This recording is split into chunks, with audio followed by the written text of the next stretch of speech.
We talk a lot on this channel about retiring early, but what is the point of it really? You know, we live in a world today where everything is getting faster and moving faster and technology is moving quicker and everybody wants to keep up with the Joneses and everybody wants more. So why would we want to retire early? You know, it's probably the worst financial decision you could make. You're going to miss out on your best earning years. The older you get, typically, the more money you're earning, especially if you're in a career you build upon your previous experience. So what is the point of it really? Well, let's talk about that today. Shut up and sit down.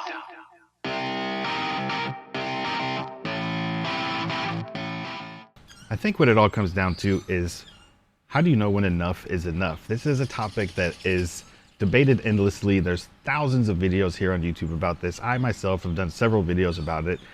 And one of the things I talk the most about on this channel, when people talk about retirement, they always talk about trying to get this magical number. And then they try to cram their life into the hole that is created by this magical number, instead of the other way around, where you figure out what you want your life to look like, then you figure out how much that costs, and then you know what it costs to fund that life. And it's a pretty easy way to figure out how much is enough.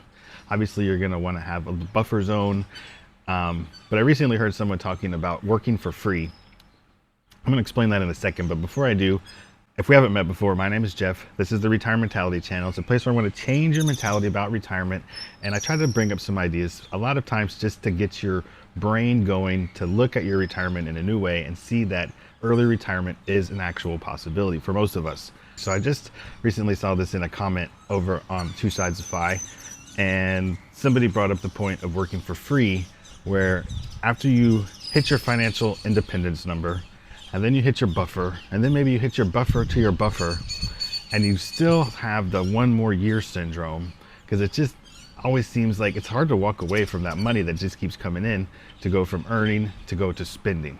So once you hit all these landmarks, these benchmarks, and you've got enough, at some point you're just working for free, because you're never going to spend the money that you're making. You could give it away, you can give it to a family member.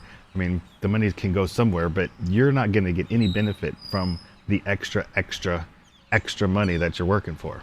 I just completed my 51st circle around the sun, and I'm finding that I'm wanting less the older that I get, especially less obligations, less work, less stress, less commitments. And I'm finding the things that I want more of are more time, more relaxation. I'm here at my house in Puerto Rico, although I am doing some work here. We're going to do a video on that here real quick. But I'm wanting more, just more adventures, more travel, more fun, and less things. I don't, we've never had a new car. We don't buy clothes hardly anymore. You can see from my ratty old shirt. This was from a video I did called Island Fire, which now you can't even read the fire. You know, as we tried to figure out how much was enough and we go into retirement, and then there's all the variables, the unknowns that cause everybody to have the one more year syndrome. And inflation has been a big one lately. Everyone's been talking about how inflation is eroding people's retirement away. And you know what a good way to combat inflation is?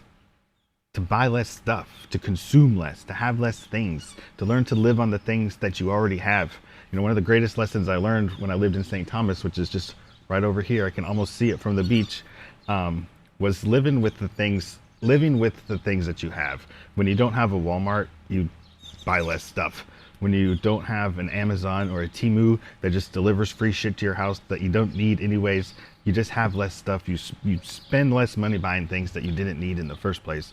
And it was a great lesson to just not be able to have those conveniences, to learn what you really need. I think COVID taught us that lesson a little bit, taught us that we can be at home, we can be kind of happy in our own environment, we can cook at home. A lot of people learned they could grow their own food and they could entertain themselves without going out and spending money. But we forget these lessons really quickly. And I feel like a lot of us are falling back into the old consumerism and just buying more crap and eating out and spending more money and then complaining about inflation eating up our dollar, when we can just spend less and consume less. And I know there's going to be people in the comment section blowing me up saying, well, it must be nice, mister, I can just consume less, like I can barely get by on what I have. Maybe you have too much already. Maybe you could have a cheaper car. Maybe you could have a smaller house. Maybe you could rent a smaller apartment. Maybe you could buy less clothes. Maybe you could have less stuff. You know, I think you get in the habit of just spending money on all these things. Maybe you have too many subscriptions. Maybe you don't need cable and also Disney Plus and also Hulu and also Netflix and also a gym membership and also whatever else you're spending money on. So the whole key, I think, to doing less and living more is answering the question of what is enough. And when you figure out what you actually need and how much that costs, then you're not gonna work extra years. You're not gonna have that one more year in syndrome. And when you can work the right amount and get out of the game and then start enjoying what you have, that's the whole key to this thing, my friends. And I think that's why we want to retire early. It's why we want to have financial freedom. It's why we want to have our own time, because our time on this earth is limited. And so we've got to learn to enjoy what we've got and enjoy the ride getting there. Some of us may have to work 5 or 10 more years, and you've got to enjoy the ride getting there also. It can't just be the hustle grind all the time. So I hope maybe this provoked a little bit of thought. Let me know down in the comments what you think. Maybe if you have a number, or you're trying to do like I did and work backwards to figure out how much you really need to sustain the life that you want. If you like this video, go watch this video next. It's kind of on the same topic, but it'll go a little bit further. Thanks for watching.